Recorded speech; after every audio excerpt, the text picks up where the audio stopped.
Alhamdulillahi Rabbil Alamin. Wassalatu wassalamu ala ashrafil anbiya'i wal mursalin Nabiyina Muhammad wa ala alihi wa ashabihi wa man tabi'ahum bi ihsanin ila yaumiddin, amma ba'd.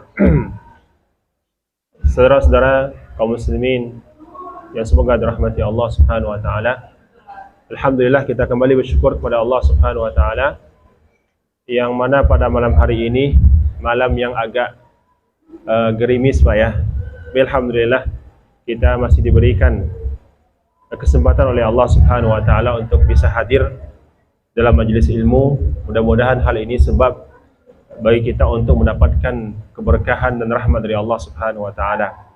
Amin ya rabbal alamin. Kemudian salawat dan salam kita doakan kepada Allah agar selalu dicurahkan kepada Nabi kita Muhammad sallallahu alaihi wasallam. Mudah-mudahan kita termasuk umat beliau yang mendapatkan syafaatnya di akhirat kelak. Amin ya rabbal alamin. Bapak-bapak yang semoga dirahmati Allah Subhanahu wa taala, kita lanjutkan pelajaran kita. Pembahasan kita masih berhubungan dengan salat yang merupakan perintah Allah yang paling agung yang diwajibkan atas setiap muslim. Jadi pada malam hari ini kita akan membahas sebuah permasalahan yang cukup penting diketahui oleh seorang muslim, yaitu fi mawaqitis shalah. Artinya waktu-waktu salat dan batasan-batasannya. Waktu-waktu salat, maksudnya waktu-waktu salat fardu dan batasan-batasannya. Hal ini penting diketahui oleh setiap muslim, khususnya seorang muazzin. Karena kita sudah membahas sebelumnya, karena tugas muazzin adalah dia memberitahu masuknya waktu salat fardu. Pemberitahuan, karena pengertian azan adalah pemberitahuan masuknya waktu salat fardu. Dan Allah Subhanahu wa taala berfirman dalam surat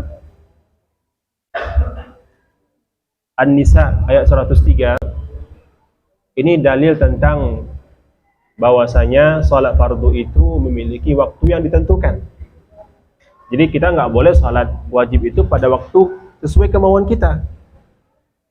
Jadi nggak boleh kita salat di luar waktu tersebut. Di luar waktu tersebut. Allah mengatakan, "Innas salata kanat 'alal mu'minina kitaban mawquta." Yang artinya sesungguhnya salat itu hukumnya fardu. Salat wajib itu fardu yang sudah ditentukan waktunya atas orang-orang beriman. Ditentukan waktunya atas orang-orang beriman. Lalu bagaimana kita mengetahui waktunya? Tentunya dijelaskan oleh Rasulullah SAW dalam hadis beliau. Waktu salat fardu dijelaskan oleh Rasulullah SAW dalam hadis-hadis beliau. Jadi ketika setelah peristiwa, apa adik-adik yang tahu peristiwa apa Allah Subhanahu wa taala mewajibkan salat fardu? Apa peristiwa apa? Isra dan Mi'raj ya. Peristiwa Isra dan Mi'raj, besok harinya Allah Subhanahu wa taala mengutus Jibril untuk mengajarkan kepada Rasulullah sallallahu alaihi wasallam hal-hal yang berkaitan dengan salat. Hal-hal yang berkaitan dengan salat fardu. Mulai dari tata cara berwudu, kemudian tata cara salat, sampai hal yang berkaitan dengan waktu-waktu salat fardu dan batasan-batasannya. Jadi penting bagi kita mengetahui, karena jangan sampai seorang muslim itu salat sebelum masuk waktu. Ada sebuah istilah gitu Pak ya, lebih cepat lebih baik, begitu Pak ya. Ini nggak berlaku. Nggak berlaku kaidah ini untuk salat fardu. Jadi ketentuannya sudah ada, dijelaskan oleh Rasulullah SAW. Bagaimana waktu-waktu tersebut dan batasan-batasannya. Dalam sebuah hadis disebutkan, anna Nabiyya sallallahu alaihi wasallam qala, bahwasanya Rasulullah sallallahu alaihi wasallam bersabda dalam sebuah hadis, waktu zuhri idza zalatis syams. Itu yang pertama. Waktu zuhur itu ketika tergelincirnya matahari ke arah barat. Jadi ketika itu Pak, ketika di siang hari, ketika matahari tepat di atas langit, di tengah-tengah langit, maka ketika matahari sudah condong ke barat, tergelincir bahasa fikihnya Pak ya, zawal namanya tergelincir, maka pada saat itulah masuk waktu zuhur. Masuk waktu zuhur. Sampai kapan? Nah, ini kita perlu mengetahui batasannya. Karena dengan mengetahui batasan itu, kita boleh mengerjakan sholat zuhur pada waktu tersebut. Jadi tidak hanya mengerjakan sholat zuhur di awal waktu, memang lebih baik kita mengerjakan sholat fardu di awal waktu. Akan tetapi ada mungkin sebagian orang yang memiliki keperluan, memiliki kebutuhan sehingga dia tidak bisa mengerjakan sholat di awal waktu. Jadi boleh bagi dia melaksanakan sholat zuhur selama waktunya belum keluar dari sholat zuhur. Sholat zuhur waktunya dimulai ketika tergelincirnya matahari sampai ukuran bayang-bayang benda sama panjang dengan tingginya. Jadi kalau Bapak ingin, tapi sekarang alhamdulillah Pak ya, ini kalau kita seandainya di tempat yang tidak memiliki jam mungkin Pak ya, karena sekarang kan sudah ada jadwal salat fardu kan begitu, salat zuhur jam sekian, salat asar jam sekian, salat maghrib jam sekian, salat isya jam sekian, salat subuh jam sekian. Tapi pada asalnya dahulu di zaman Rasulullah SAW, para sahabat menentukan waktu salat fardu dengan pergerakan matahari Pak. Dengan pergerakan matahari, perjalanan matahari yang kita lihat dari bumi. Ya, dulu kan belum ada jam. Tidak ada jam dahulu di zaman Rasulullah SAW. Belum ada jam seperti saat sekarang ini. Belum ada jadwal, belum ada di Masjid Nabawi itu jadwal salat 5 waktu, tidak ada. Jadi ini perlu kita ketahui, minimal kita mengetahui mana batasan akhirnya begitu ya. Kalaupun kita sudah mengetahui kapan mulainya salat fardu dengan jadwal yang ada, minimal kita mengetahui mana batasan akhirnya. Jadi ketika batasan salat zuhur, waktu zuhur adalah ketika bayangan sebuah benda sama panjang dengan tingginya. Jadi kalau kita mengujinya Pak ya, kita letakkan sebuah tongkat di tanah lapang begitu Pak, ketika matahari bersinar, lalu ketika matahari mengarah ke barat akan tenggelam, tentu bayangan semakin panjang begitu kan Pak. Bayangan semakin panjang, dan ketika kita mengukur bayangan itu sama panjang dengan tinggi benda, maka itulah waktu salat zuhur. Jadi dimulai dari tergelincirnya matahari sampai ukuran benda, bayangan benda sama panjang dengan tinggi benda tersebut. Otomatis setelah itu masuk waktu sholat asar. Jadi Pak, waktu akhir waktu sholat zuhur itu bersambung dengan awal waktu sholat asar. Jadi ketika habis waktu sholat zuhur, otomatis awal waktu sholat asar ya.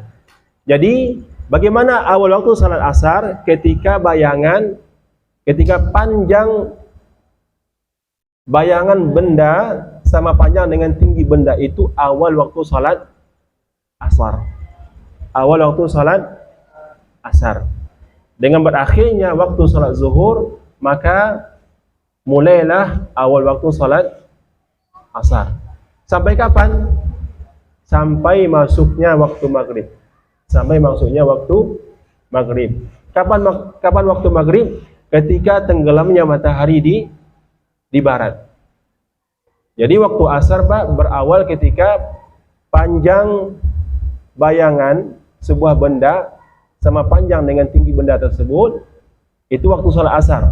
Awal waktu sholat asar. Kemudian berakhir ketika tenggelamnya matahari di arah barat. Otomatis akhir waktu sholat asar itu kita bertemu dengan awal waktu sholat maghrib. Awal waktu sholat maghrib. Ya, dengan tenggelamnya matahari. Tenggelamnya matahari.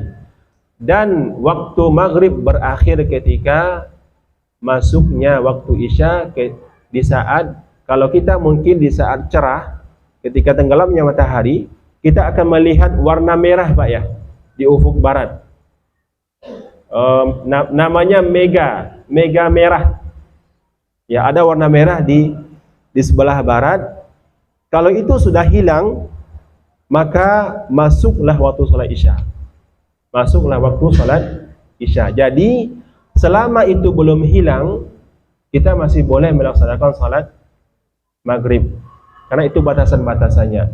Setelah itu kita masuk waktu isya, berakhirnya waktu maghrib, otomatis itu merupakan awal waktu sholat isya. Awal waktu sholat isya. Ketika hilangnya warna merah, hilangnya mega merah yang ada di ufuk barat, itu awal waktu sholat isya. Kapan berakhirnya? Bolehkah kita melaksanakan sholat isya jam 10, jam 11, jam 12, jam 1? Boleh. Karena akhir waktu sholat isya adalah masuknya waktu sholat subuh, terbitnya fajar kedua, fajar shadiq namanya, yaitu cahaya yang membentang di ufuk timur. Cahaya yang membentang di ufuk timur itu tanda masuknya waktu subuh. Jadi masuknya waktu subuh ketika berakhirnya waktu sholat isya. Ya. Jadi ketika masuk waktu subuh kita nggak boleh lagi melaksanakan sholat isya. Artinya haram bagi seseorang sengaja menunda sholat sampai di akhir waktu sehingga dia tidak mampu lagi, tidak sempat lagi menunaikan sholat tersebut. Itu haram hukumnya. Jadi orang yang ketika kita sudah mengetahui batasan-batasan tersebut, haram bagi seseorang menunda sholatnya sampai keluar waktu. Itulah yang dimaksudkan oleh firman Allah Subhanahu wa taala dalam surat Al-Ma'un, fawailul lil musallin. Maka celakalah bagi orang-orang yang salat, alladzina hum an salatihim sahun, yaitu orang-orang yang lalai dari salatnya. Artinya orang yang menunda-nunda salatnya sampai keluar waktu. Keluar waktu. Memang kita ketahui tadi salat zuhur itu berawal ketika tergelincirnya matahari ke arah barat. Itu awal salat zuhur. Bolehkah kita mengerjakan salat zuhur jam 3? Boleh, selama belum masuk waktu asar. Boleh. Tapi bagi laki-laki tidak boleh, karena laki-laki sholat di masjid. Mungkin ada ibu-ibu di rumah, ada pekerjaan di rumah, sehingga dia tidak bisa mengerjakan sholat zuhur di awal waktu. Boleh bagi dia mengerjakan sholat zuhur selama waktu asar belum masuk. Kapan waktu asar masuknya? Ketika ukuran bayangan suatu benda, panjang bayangan benda sama panjang dengan tingginya. Artinya belum masuk waktu asar. Kita anggap sekarang waktu asar masuk jam 3 berapa Pak? Lebih cepat sekarang Pak ya. Kita anggap 3.20. 3.20. Ya. Jam 3 atau 15.20. Jadi boleh bagi seseorang ya yang tidak sholat berjamaah di masjid, boleh bagi dia sholat jam 3 lewat 15 menit. Karena 5 menit masih bisa mengerjakan sholat fardu. Ini bagi yang ada uzur, yang tidak ikut berjamaah. Karena bagi yang berjamaah, kita tidak pernah sholat di akhir waktu. Harus kita kerjakan di awal waktu. Karena jamaah biasanya kan tidak menunda sholatnya di akhir waktu. Tapi bagi orang yang sholatnya di rumah karena sakit, atau karena ibu-ibu yang perempuan yang tidak diwajibkan masjid, boleh dia sholat di akhir waktu selama belum masuk waktu sholat berikutnya. Jadi tadi kita sampai pada waktu sholat isya, ketika hilangnya mega merah di ufuk barat sampai masuknya waktu subuh. Waktu subuh ditandai dengan nampaknya warna putih atau warna ada cahaya fajar shadiq namanya, membentang di ufuk timur, begitu Pak ya. Ya. Kalau kita tinggal di padang pasir akan nampak itu. Kalau kita tinggal di sini nggak akan nampak karena sudah banyak pepohonan, banyak kabut, banyak polusi, mungkin kita nggak nampak. Jadi bagi orang yang tinggal di pegunungan, orang yang tinggal di dekat laut atau di padang pasir itu bisa melihat fajar tersebut, fajar shadiq. Jadi fajar itu terbagi dua, Pak. Ada fajar kadzib, ada fajar shadiq. Adapun fajar kadzib ini cahaya yang nampak sebelum fajar shadiq, tapi dia bentuknya vertikal ke atas. Itu belum masuk waktu salat subuh. Jadi kalau fajar kadzib itu nampak, bagi yang berpuasa masih boleh makan sahur. Begitu, Pak. Jadi fajar kadzib itu bagi yang berpuasa masih boleh makan sahur. Namun kalau seandainya sudah nampak, kalau kita tinggal di padang pasir, kalau sudah nampak cahaya yang membentang horizontal, begitu Pak ya, bahasa istilahnya horizontal, maka haram bagi seseorang untuk makan dan minum kalau ingin berpuasa wajib pada hari itu. Ya. Lalu kapan berakhirnya? Jadi fajar shadiq itu kalau sekarang ya kita lihat sekarang jadwal yang sudah ada sekarang, kalau nggak salah 5 kurang berapa Pak? 5 kurang 5 Pak ya, itulah fajar shadiq. Jadi ini mulainya waktu subuh dan berakhir ketika terbitnya matahari. Jadi kalau terbitnya matahari, kita anggap terbit matahari itu 6:15. Masih boleh bagi seseorang yang tidak sholat berjamaah, sholat subuh jam 6 itu boleh, tidak haram bagi dia. Jam 6:10 boleh saja, selama belum terbit matahari. Hanya saja tentu yang lebih afdal adalah sholat di awal waktu. Sholat di awal waktu, begitu Pak. Kecuali sholat isya. Sholat isya itu disebutkan dalam hadis yang lebih utama sholat isya itu di akhir waktu. Begitu Pak. Di akhir waktu. Memang sebagian ulama ada yang mengatakan batas terakhir waktu isya adalah di pertengahan malam pertama, begitu Pak.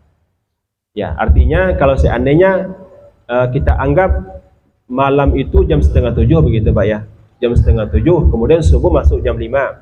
Lebih kurang 10:30. Begitu Pak ya, 10,5 jam. Ya, jam 6:30 ke jam 5 kan 10,5 jam, begitu Pak ya. Jadi dibagi 2 lebih kurang 5 jam 15 menit ya Pak ya. Jadi batas akhir kita salat isya adalah, ini menurut sebagian ulama, begitu Pak ya, sebagian ulama ya. Jadi jam kita hitung jam 6:30 sampai 5 jam 15 menit. 1, 2, 3, 4, 5. Artinya jam 12 kurang 15 lebih kurang, itu batas terakhir kita salat isya. Itu lebih baik ya, meskipun mayoritas ulama mengatakan akhir waktu sholat subuh adalah ketika masuknya waktu fajar. Hanya saja yang terbaik adalah kita mengerjakan sholat isya di akhir waktu, yang akhir waktunya adalah jam 12 kurang 15. Jadi boleh selama berjamaah. Mungkin sebuah masjid mereka sengaja waktu sholat isya kita kerjakan jam 10, boleh, silakan. Karena yang terbaik untuk sholat isya adalah di akhir waktu. Di akhir waktu. Adapun sholat-sholat yang lainnya adalah yang utama adalah di awal waktu. Ya.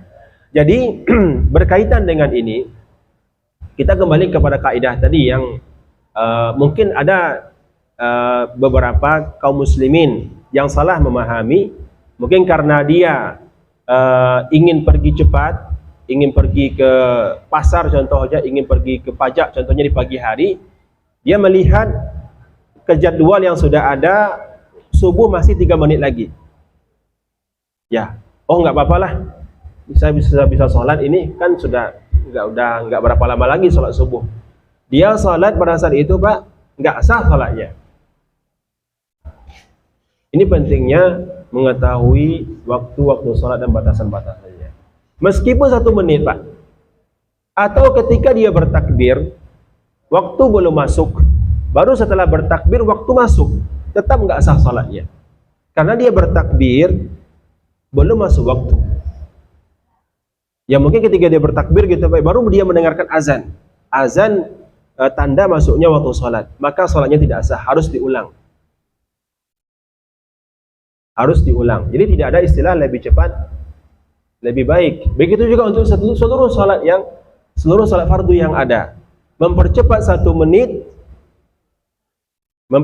begitu juga azannya. Orang yang azan sebelum masuk waktu tidak sah azannya. Karena syarat sah azan adalah betul-betul diyakini waktu salat sudah masuk.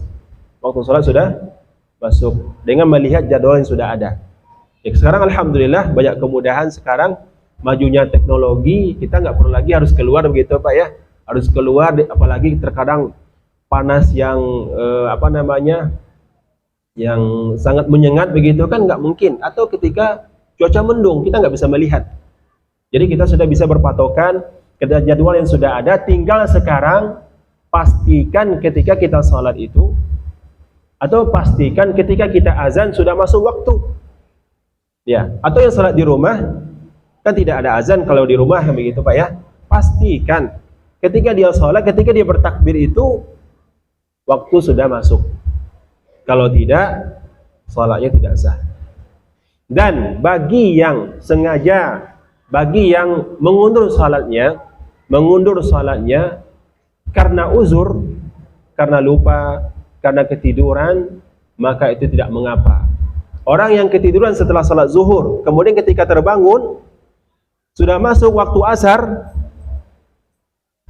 mohon maaf, ketika dia tidur jam 12, ketiduran sampai masuk waktu asar, berarti kan kelewatan salat zuhurnya. Bolehkah bagi dia salat zuhur pada saat itu? Setelah keluarnya waktu zuhur, jam 4 dia terbangun. Wajib pada saat itu salat zuhur. Karena dia diberi uzur.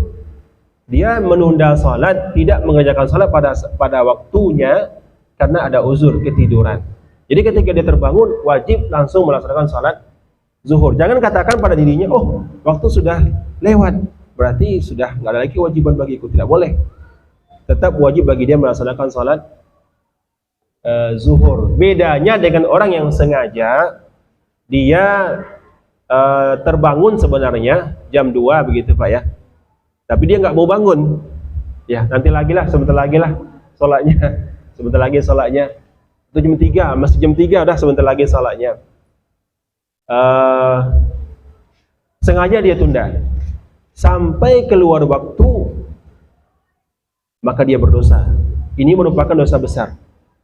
Ini merupakan dosa besar. Bedanya dengan yang pertama adalah yang pertama itu karena ada uzur dia tidak berdosa.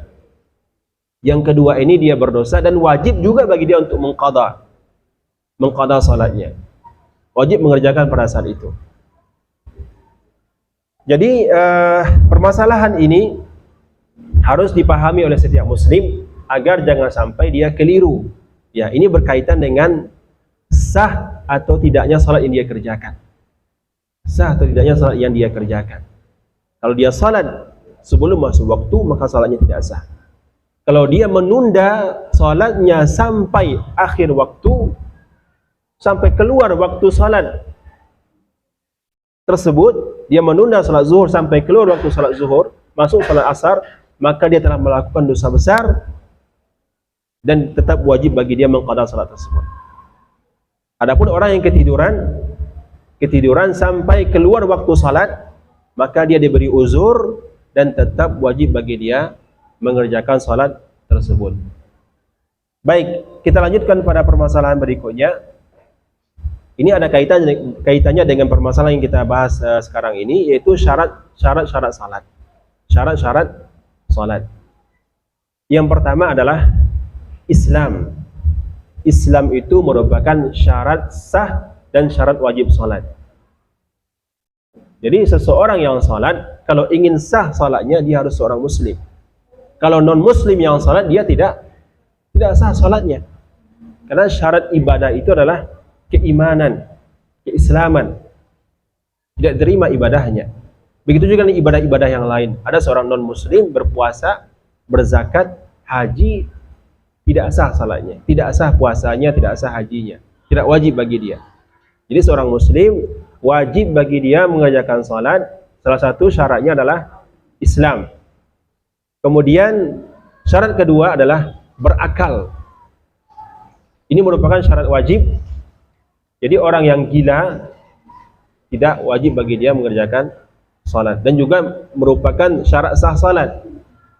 Orang gila dia salat, mungkin ada orang gila salat Pak ya, enggak sah salat dia, enggak wajib bagi dia, dan juga enggak sah salatnya.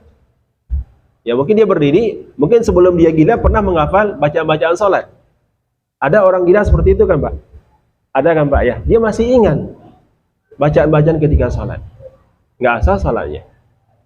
Kemudian yang berikutnya adalah baligh. Orang yang sudah balik, laki-laki yang sudah balik atau perempuan, maka itu merupakan syarat wajib. Ya, syarat wajib. Ketika seorang laki-laki atau perempuan sudah balik, maka sudah menjadi kewajiban bagi mereka. Istilah syar'inya adalah mukallaf. Seseorang yang sudah balik dan berakal, maka dia wajib melaksanakan kewajiban-kewajiban syariat. Balik tandanya adalah ketika seorang anak sudah berumur 15 tahun. Salah satu tandanya 15 tahun umurnya. Ya, jadi sudah wajib bagi dia. Kalau dia tidak mengerjakan salat, maka dia berdosa. Adapun anak yang masih berumur 7 tahun, kalau dia salat, sah salatnya, tapi tidak wajib.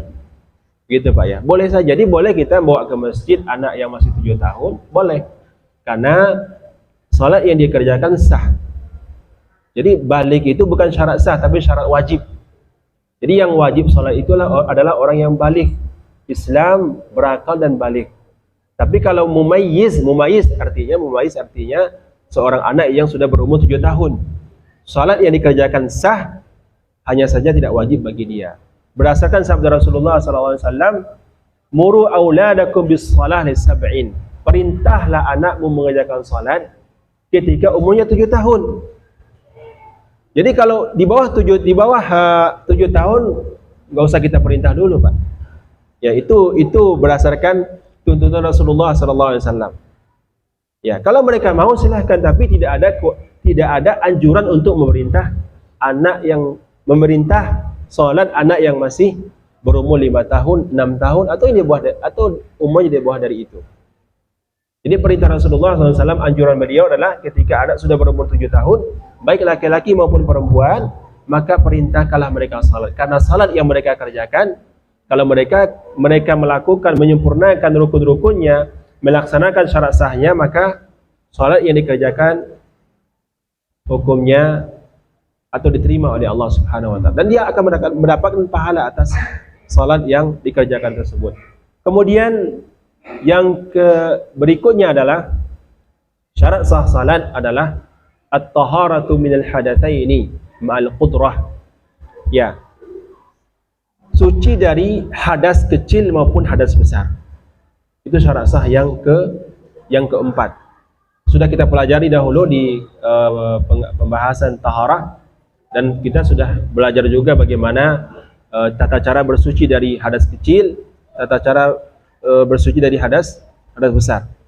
Ma'al qudrah, sesuai kemampuan. Ada seseorang yang tidak mampu menghilangkan hadas besarnya dengan air, maka dia boleh bertayamum. Jadi ini merupakan salah satu syarat sah yang sangat penting ketika seseorang salat dalam keadaan berhadas dan dia lupa pada saat itu apakah berhadas kecil ataupun hadas besar. Mungkin pada pagi hari dia lupa, kalau tadi malam dia mimpi basah begitu Pak, atau mohon maaf melakukan hubungan suami istri. Ketika pagi hari ketika setelah itu dia langsung tidur, tidak mandi terlebih dahulu. Di pagi harinya dia langsung pergi ke masjid, berwudu saja. Dia lupa kalau tadi malam terjadi hubungan tersebut atau mimpi basah. Dan ingat setelah dia mengucapkan salam, Assalamualaikum, baru ingat, oh tadi malam saya berhadas besar. Tidak sah salatnya. Harus diulang. Ya, karena dia salat dalam keadaan berhadas, baik hadas kecil maupun hadas besar. Itu harus diulang salatnya. Tidak boleh tidak. Ya, tidak boleh tidak. Hanya saja dia tidak berdosa. Adapun orang yang sengaja tahu dia dalam keadaan berhadas, ya, dia tidak berwudu, dia tahu sebelumnya sudah ke buang air besar atau buang air kecil, atau keluar buang angin dan seterusnya, dia pergi ke masjid tanpa berwudu, maka orang seperti ini salatnya tidak sah dan dia berdosa dan wajib mengulang salatnya. Bedanya dengan orang yang tadi yang lupa tadi, tidak ingat ketika salat, dia tidak berdosa. Sama, dua-duanya sama-sama wajib mengulang salat yang telah dikerjakan. Hanya saja orang yang tahu, yang dia ingat, yang sengaja salat dalam keadaan berhadas, maka dia berdosa. Dosa yang sangat besar. Itu yang syarat yang keempat. Jadi harus suci dari hadas besar maupun hadas kecil. Karena sabda Rasulullah SAW, la yaqbalullah salata bighairi tuhurin. Allah enggak akan menerima salat seseorang dalam keadaan berhadas, baik hadas kecil maupun hadas besar. Yang kelima, inilah pembahasan yang baru kita singgung sebelum ini, dukhulul waqti, masuknya waktu salat. Salat fardu. Ya. Dipastikan kalau belum masuk waktu salat, dia tetap salat, maka salatnya tidak sah. Ya, salatnya tidak sah walaupun 1 menit. Walaupun masuknya waktu salat setelah dia bertakbir. Ketika dia bertakbir, waktu salat belum masuk dan masuk setelah dia bertakbir, maka salatnya tetap tidak sah. Harus diulanginya. Itu pentingnya memperhatikan hal ini. Memperhatikan masalah masuknya waktu salat. Tapi kemungkinan besar begitu Pak ya, kemungkinan besar jarang-jarang sekarang orang yang salat di awal sebelum masuk waktu, karena sudah ada muazin yang mengingatkan. Biasanya muazin itu akan azan di awal ketika sudah masuk waktu. Tidak mungkin juga orang salat di sebelum masuk waktu begitu ya. Ini sesuatu yang mungkin mustahil terjadi begitu ya, mustahil terjadi. Karena kita di mana-mana muazin mengumandangkan azan, ini bertanda waktu salat sudah masuk. Ya. Kemudian yang berikutnya adalah, ini juga penting, satrul aurah, ya, menutup aurat. Ini termasuk syarat sah salat. Jadi bagi orang yang tidak menutup auratnya, tidak sah salatnya. Apa pengertian aurat bagi laki-laki? Apa pengertian aurat bagi perempuan? Disebutkan di sini adalah, disebutkan dalam kitab ini, auratul rajul al-balik ma baina surrati war rukbah. Auratnya laki-laki yang sudah dewasa itu adalah antara pusar dan lutut. Itu yang wajib ditutupi. Itu aurat laki-laki dewasa.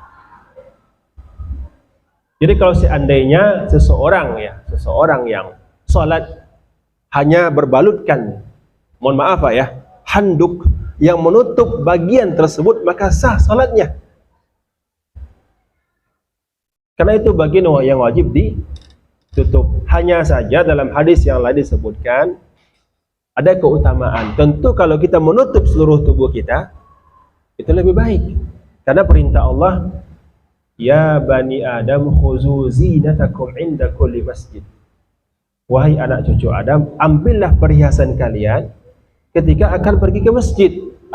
Bagaimana maksud perhiasan di sini? Kita berpakaian rapi, berpakaian yang bagus ketika menghadap Allah Subhanahu wa taala. Itu yang diperintahkan kepada kita. Walaupun yang wajib ditutupi hanya bagian antara pusar dan lutut, tapi kita nggak boleh ketika pergi ke masjid dalam keadaan seperti itu. Tentu orang akan mengatakan kita orang gila, orang stres dan seterusnya. Ya, tapi kalau kita kita melihat orang dalam salat hanya menutup bagian tersebut, maka salatnya sah. Karena yang wajib ditutupi hanya bagian tersebut. Itu aurat laki-laki ketika dia, aurat yang wajib ditutupi ketika salat. Adapun bagi perempuan, yang wajib ditutupi adalah seluruh tubuhnya kecuali muka dan telapak tangan. Itu bagi perempuan. Lalu yang berikutnya adalah yang ketujuh adalah ijtinabun najasati fi badanihi wa thawbihi wa buq'atihi. Menjauhi najis. Ya, kita sudah juga bahas sebelumnya dalam kitab taharah. Jangan sampai ada najis di tubuh kita, di pakaian kita, dan di tempat kita sholat. Ya, contohnya najis adalah darah. Jangan sampai ada darah di pakaian kita. Jangan sampai ada darah di tubuh kita ketika kita sholat. Kalau ada, maka harus kita hilangkan. Ya, harus kita hilangkan. Contohnya di dompet kita ada darah begitu Pak. Bagaimana cara menghilang? Kita buang dompet tersebut. Tapi kalau seandainya darah tersebut di baju kita, kita harus menghentikan salat kita. Karena salah satu syarat sah salat tidak kita penuhi. Menjauhi najis. Ya harus kita hilangkan najis yang menempel di pakaian, di badan, atau yang ada kita hilangkan di tempat kita sholat tersebut. Harus kita pastikan. Karena kalau tidak kita hilangkan, maka sholat kita tidak sah. Kecuali kalau najisnya sedikit dimaafkan. Ya, sedikit, ada darah sedikit, itu dimaafkan. Atau kena kencing bayi di pakaian seorang ayah, itu dimaafkan.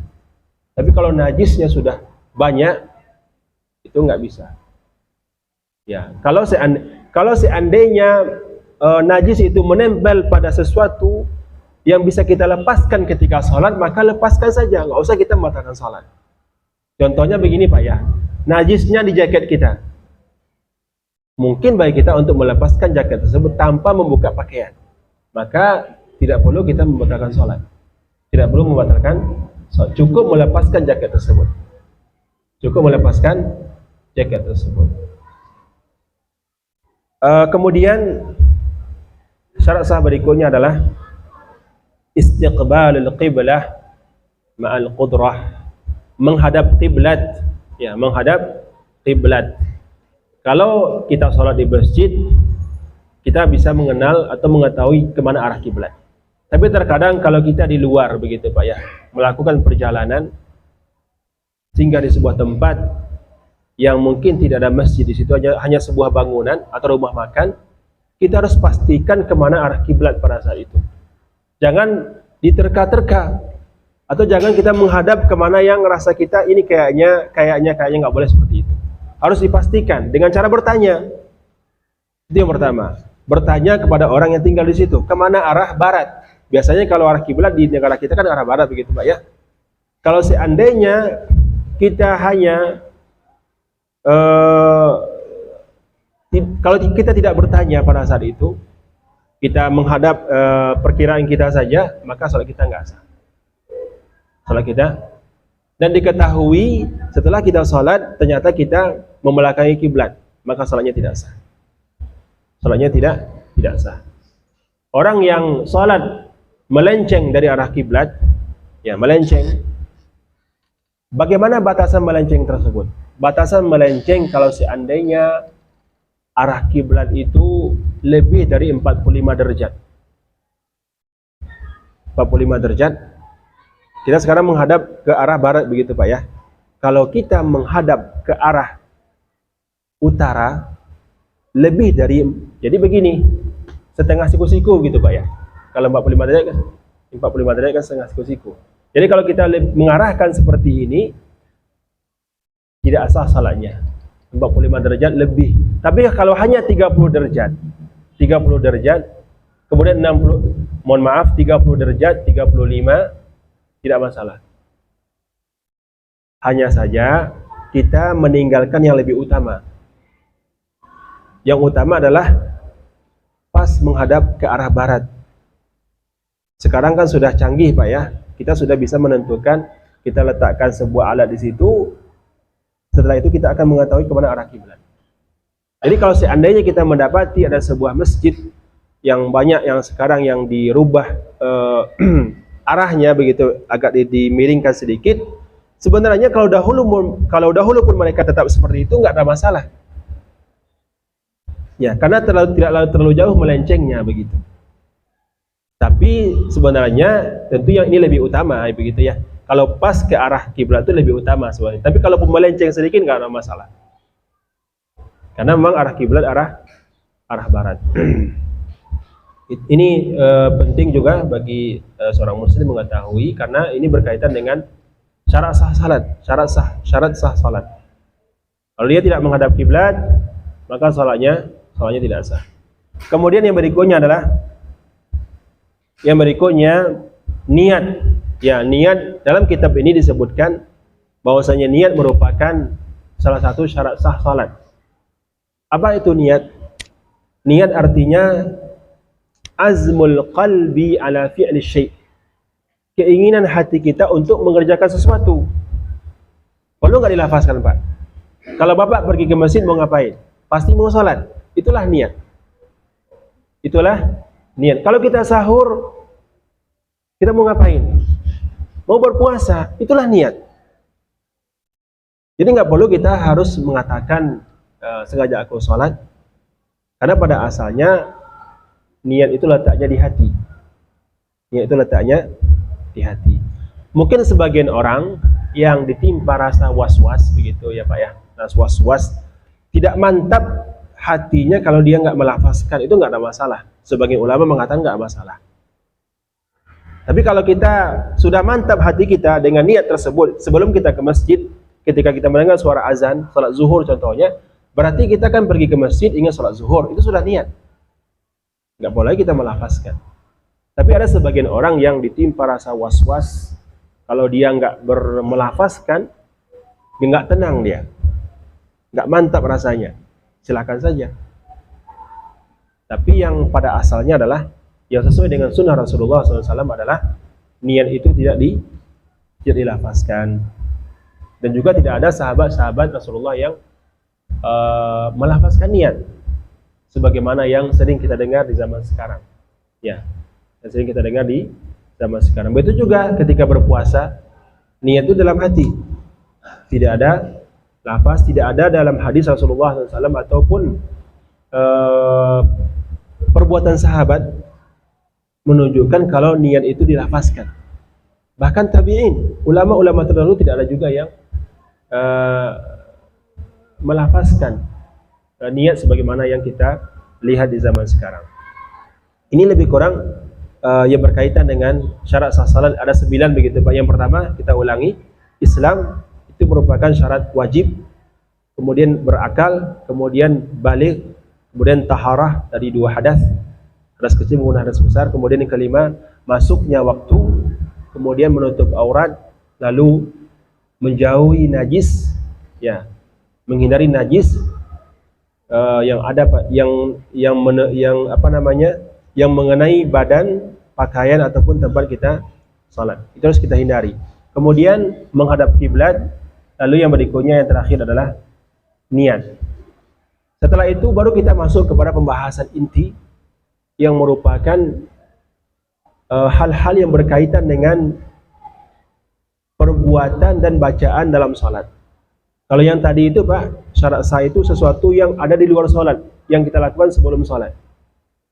Yang kita lakukan sebelum salat, menutup aurat, menghadap kiblat, niat, kemudian bersuci, ya, masuk waktu. Ini hal-hal yang letaknya sebelum mengerjakan salat. Sekarang kita masuk kepada pembahasan hal-hal yang berkaitan dengan bacaan, gerakan dalam salat yang kita lakukan. Sebagaimana yang telah kita sebutkan sebelumnya, salat artinya adalah segala perkataan atau perbuatan, ya, perbuatan dan perkataan tertentu yang diawali dengan takbir, diakhiri dengan salam.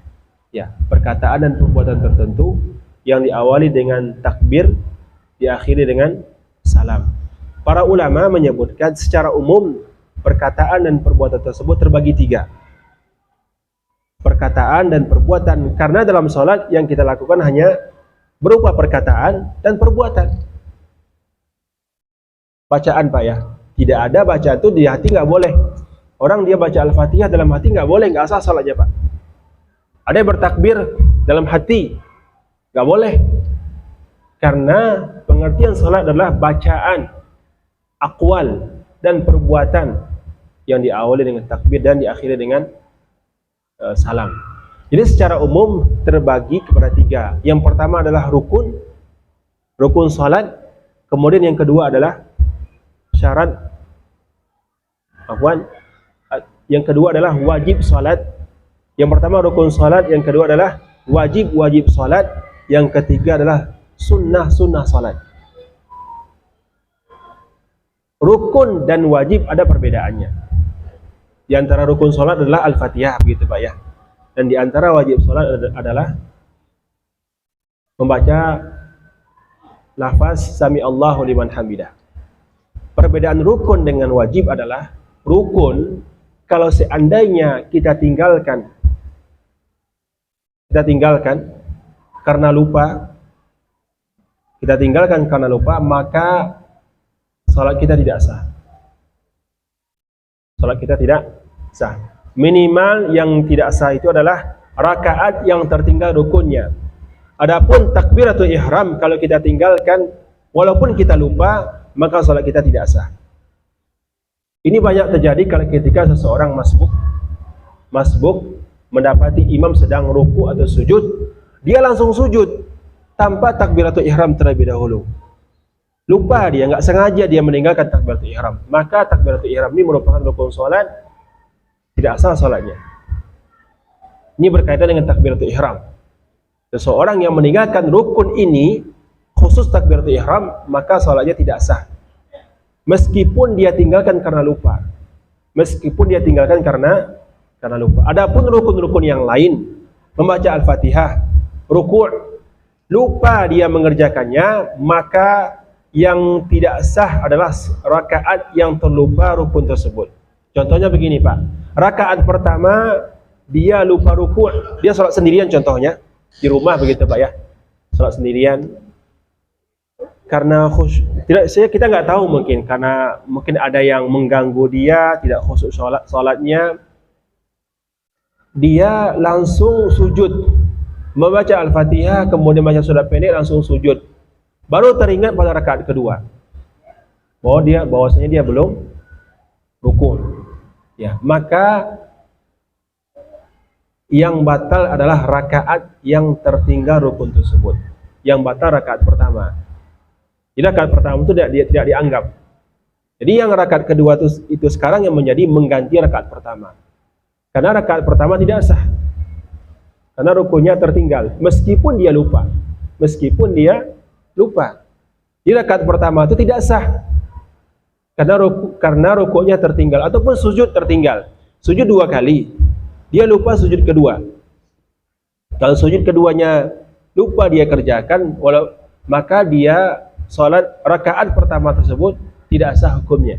Harus diganti dengan rakaat kedua. Rakaat kedua menjadi rakaat pertama. Artinya berapa rakaat dia salat, Pak? 5 rakaat, ya. Namun rakaat pertama itu dianggap tidak sah karena meninggalkan rukun tadi. Itu pengertian rukun. Kalau tertinggal takbiratul ihramnya tertinggal, maka tidak sah salatnya. Tapi kalau rukun-rukun yang lain tertinggal, maka yang tidak sah adalah rakaat yang tertinggal rukunnya tersebut. Adapun wajib salat adalah kalau tertinggal karena lupa. Contoh wajib yang sering tertinggal karena lupa adalah duduk tasyahud awal. Ya, duduk tasyahud awal. Salat yang 4 rakaat atau yang 3 rakaat begitu Pak ya. Sebagian orang ketika dia setelah rakaat kedua dia langsung bangkit berdiri tanpa duduk tasyahud awal. Dan tasyahud awal ini merupakan wajib salat. Tertinggal karena lupa. Ketika dia sudah sempurna berdiri, tidak harus bagi dia duduk kembali. Lanjutkan salatnya dan dia salatnya sah, rakaat tersebut sah, dia tutup kekurangan itu dengan sujud sahwi. Ya. Adapun rukun nggak bisa ditutup dengan sujud sahwi, harus diganti. Berbeda dengan wajib salat.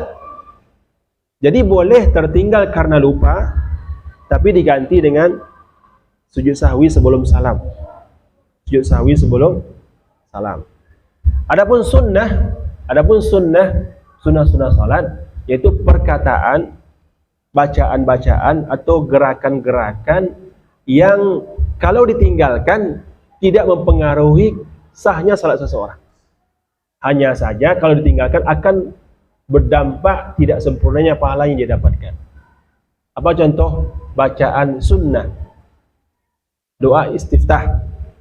Ketika kita bertakbir Allahu Akbar, kita baca doa istiftah, Allahumma ba'id baini wa baina khataaya. Ini merupakan doa istiftah. Ini hukumnya sunnah. Kalau kita tinggalkan tidak mempengaruhi sahnya salat kita. Hanya saja pahala yang kita dapatkan tidak sempurna karena kita meninggalkan sesuatu yang sunnah. Adapun gerakan yang sunnah adalah gerakan yang sunnah. Kalau kita tinggalkan tidak mempengaruhi sahnya salat kita.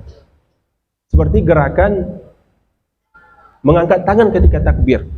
Ini hukumnya sunnah. Mengangkat tangan. Allahu Akbar, ini mengangkat tangan, ini hukumnya sunnah. Yang rukunnya adalah takbir itu tadi.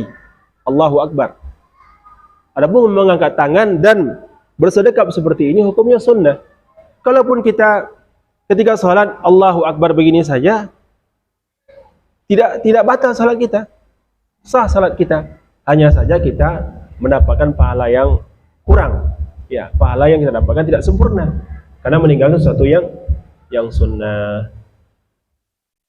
Baik, secara umum insyaallah kita akan lanjutkan secara rinci, secara panjang lebar pada pertemuan berikutnya tentang apa saja rukun-rukun salat, apa saja wajib-wajib salat dan apa saja sunnah-sunnah salat. Karena sudah jam 9, kita buka kesempatan tanya jawab pada kesempatan kali ini.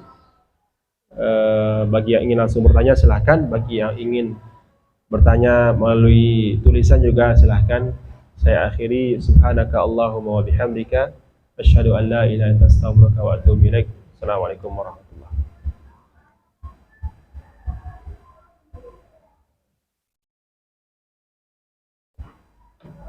Ya, silakan Pak.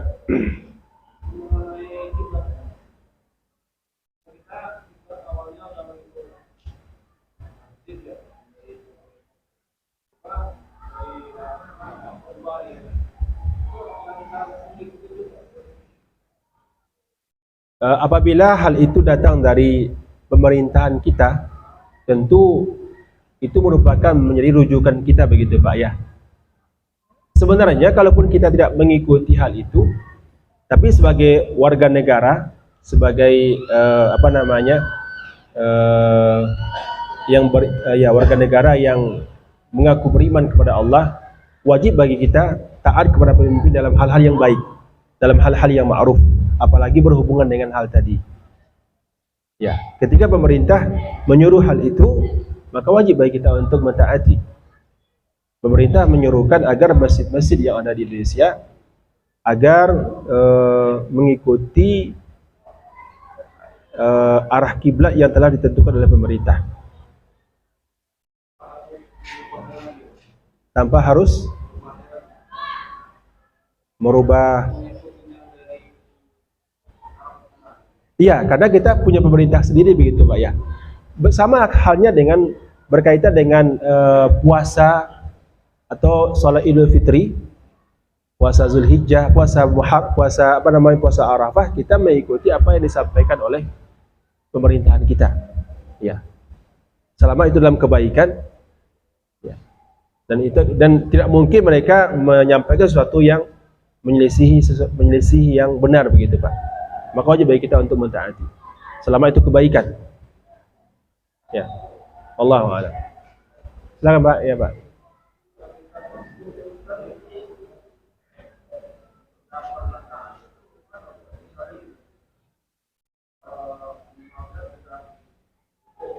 Imamnya sudah rukuk Pak ya? Ya.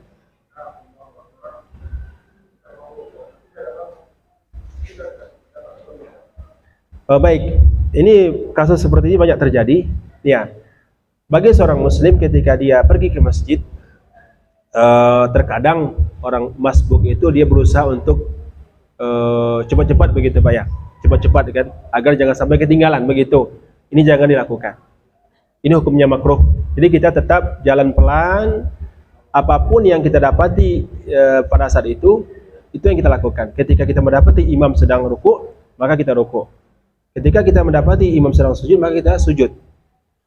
Nah, bagaimana kalau seandainya ketika kita sudah bertakbir, kita masbuk bertakbir, dan dari ketika kita masuk barisan, sebelum kita masuk barisan, imam dalam keadaan ruku, sedang ruku. Ketika kita bertakbir, sebelum kita ruku, ternyata imam sudah bangkit, Pak ya.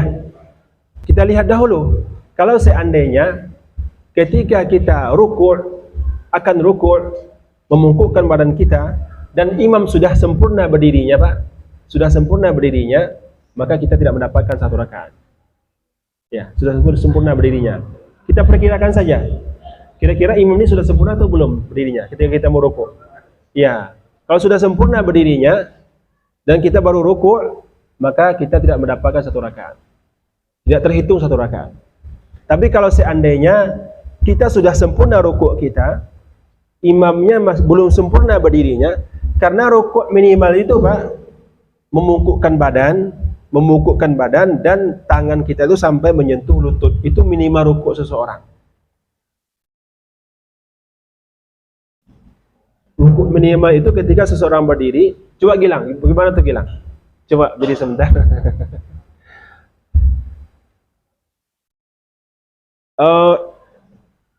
Genggaman Gilang sampai ke lutut. Ya, tidak, jangan sampai ke bawah.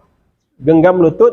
Nah, jadi nggak perlu minimal, walaupun kita seperti ini, tidak sampai lurus punggung kita, tapi kita sudah bisa menyentuh lutut, itu sudah dikatakan ruku.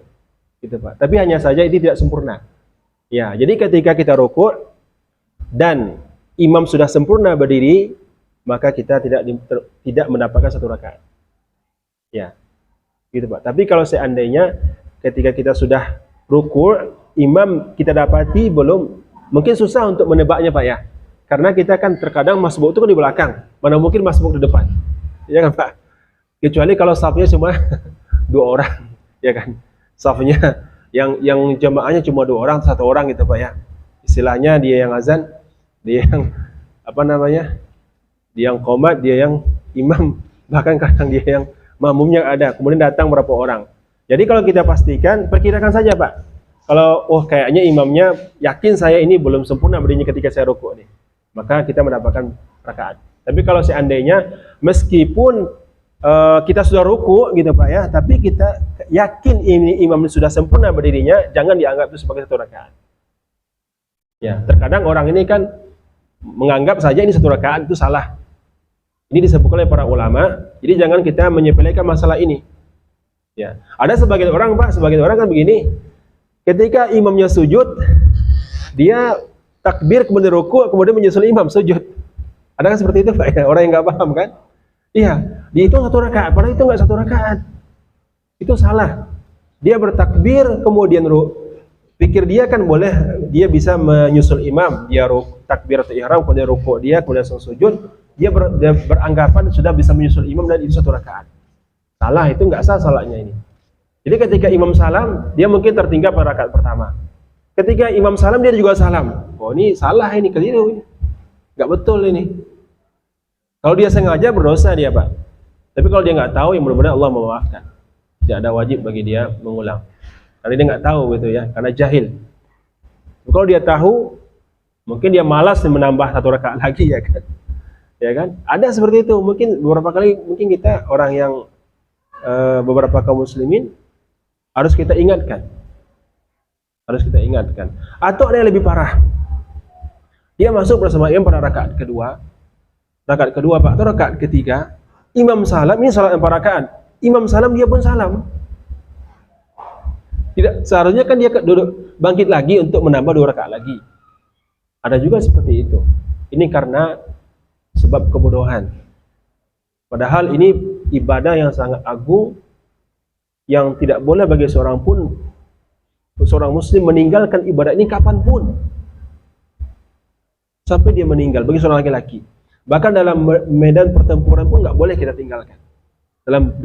Dalam kondisi yang sangat sengit, dalam kondisi yang sangat sulit, dalam kondisi yang sangat susah, perperangan dalam kondisi yang sangat sulit, tetap wajib bagi kita untuk mengerjakan sholat. Begitu, Pak? Ya. Allahu a'lam. Ya, silakan. Kalau ada Lupa wajib sholat. Dia sholat berjamaah atau sholat sendiri ya? Betul sekali ya. Nah, kalau dia kan wajib ini posisi di rakaat kedua sebelum tasyahud. Rakaat kedua sebelum tasyahud. Jadi lupa nih. Jadi yang pertama dianggap enggak sah daripadanya. Kalau yang wajib, salah satu yang wajib selain takbir atau oh bukan, kalau yang rukun yang tertinggal. Kalau yang wajib yang tertinggal karena lupa, maka tidak masalah dan diganti dengan rukun ya. Oh ya rukun. Takbiratul ihram, ya benar ya, takbiratul ihram. Nah, ketika dia mau tasyahud itu, Tasyahud. apakah dia hitungan yang ini beliau ini tasyahud atau dihitung di rakaat pertama yang kedua ini? Karena yang pertama, kita lanjutkan kisah yang tadi berarti ya. Iya, berarti orang tadi dia tidak sujud contohnya, sujud kedua begitu Pak ya. Sujud kedua pada rakaat pertama. Berarti rakaat pertamanya kan batal. Ya, dia bangkit rakaat kedua dan dia ingat pada rakaat kedua, maka dia menjadikan rakaat kedua ini rakaat pertama. Jadi ya, betul sekali. Jadi kalau seandainya dia rakaat ini rakaat pertama, maka dia duduk tasyahud bukan rakaat itu. Rakaat setelahnya, rakaat ketiga lah begitu Pak ya. Rakaat ketiga. Ya. Karena sesuatu yang rukun itu nggak boleh harus dikerjakan. Jadi kalau tinggal karena lupa itu nggak artinya tidak ada uzur artinya tidak dimaafkan begitu. Rakaat pertama dia tinggal sujudnya, oh nggak apa-apa, dia lupa, bukan seperti itu. Jangan pula kita mengatakan pada diri kita, oh tadi saya lupa sujud kedua, oh nggak apa-apa, karena saya lupa, nggak bisa seperti itu Pak. Dilupa ketika mengerjakan rukun itu tidak menggugurkan kewajiban kita untuk mengerjakannya. Harus dikerjakan. Caranya seperti itu. Bahkan begini, mungkin teringat di rakaat terakhir. Bisa saja kan begitu Pak ya. Bisa saja. Dia tidak ruku, oh tadi kayaknya saya yakin saya nggak sujud kedua. Rakaat pertama. Baru ingat rakaat terakhir. Bisa saja seperti itu. Maka rakaat terakhir itu rakaat ketiga. Tambah satu rakaat lagi. Karena rakaat pertama tidak sah. Rakaat pertama tidak sah. Seperti itu Pak. Ini penting kita ketahui karena banyak ini hal-hal yang sifatnya perlu belajar begitu Pak ya. Perlu belajar karena yang selama ini kita pelajari hanya mungkin tata cara salat, kemudian itu saja mungkin tata cara salat. Kita nggak mengetahui hukum-hukum yang berkaitan bagaimana kalau ketika kita lupa, bagaimana kalau ketika kita salah, bagaimana kalau ketika kita jadi masbuk, bersolat bersama imam. Ini penting kita ketahui begitu. Karena jangan sampai salat yang seharusnya yang kita harapkan di akhirat nanti, sebagaimana sabda Rasulullah SAW, awwalu ma yuhasabul bihil abdu yaumil qiyamah min amalihi as-salat. Amal pertama yang dihisab pada hari kiamat adalah salatnya. Kalau salatnya baik, ya salat yang sempurna, yang tidak ada kekeliruan, yang tidak ada kesalahan, yang tidak ada meninggalkan yang wajibnya, meninggalkan rukunnya, maka itu akan menjadi barometer nanti bagi seseorang, akan menentukan keselamatan dia di akhirat nanti. Barang siapa yang salatnya bagus, kata Rasulullah SAW, faqad aflaha wa anjaha, maka dia akan beruntung, kata Rasulullah SAW. Namun kalau salatnya waman idza fasadat, kalau salatnya buruk, tidak khusyuk, ada kekeliruan dalam salatnya, tidak paham bagaimana cara salat yang benar, faqad khaba wa khasira, maka dia akan rugi, dia akan kecewa, kata Rasulullah SAW. Karena pahalanya tidak ada, atau pahalanya sedikit, nggak sempurna pahalanya. Ada lagi pertanyaan Pak? Pertanyaan terakhir? Ya silakan Pak.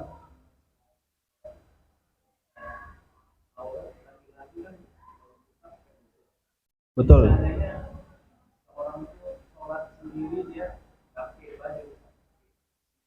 Ya.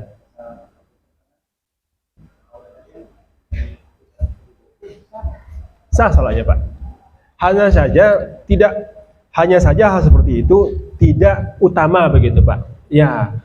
yang lebih utama adalah dia menggunakan pakaian terbaik, pakaian yang bagus menutupi badannya dan menutupi bagian yang lain begitu. Karena juga dalam hadis disebutkan, ada sebuah hadis begitu Pak ya, walaupun hukumnya makruh, ya di sini ada larangan Rasulullah SAW, seorang laki-laki sholat tanpa menutup bahunya begitu Pak, tanpa menutup bahunya. Ada larangan. Sebagian ulama mengatakan larangannya makruh ya begitu ya, tapi tidak pantas bagi seorang muslim untuk tidak melakukan hal ini. Dan juga berdasarkan firman Allah Subhanahu wa taala, khuzu zinatakum inda kulli masjid. Pakailah perhiasanmu ya. Apakah mungkin kita katakan seseorang Pak ketika dia ke masjid dia hanya menggunakan sarung tanpa baju? Tidak. Tidak mungkin kita katakan dia menggunakan perhiasan atau pakaian-pakaian yang bagus Pak ya. Jadi tidak boleh seperti itu. Karena menurut kita dalam kebiasaan kita, orang seperti ini tidak menggunakan pakaian yang bagus, tidak menggunakan pakaian yang rapi ketika ke masjid. Maka itu perbuatan yang keliru. Meskipun kalau dia salat dalam keadaan seperti itu, sah salatnya. Hanya saja dia meninggalkan sesuatu yang utama begitu Pak. Menutup badannya sampai ke bagian kakinya begitu. Iya makruh, ya makruh hukumnya Pak. Kalau ada orang yang sholat, mungkin orang yang lagi di ladang Pak ya, di sawah mungkin tidak ada baju yang menurut dia bersih, akhirnya dia sholat pakai sarung, sah salatnya. Ya hanya saja tentu pahalanya tidak sempurna begitu. Ya tentu kita ingin sholat yang kita kerjakan itu pahalanya sempurna. Ya kita menggunakan, lebih baik lagi kalau kita menggunakan peci menutup kepala, kemudian pakaian yang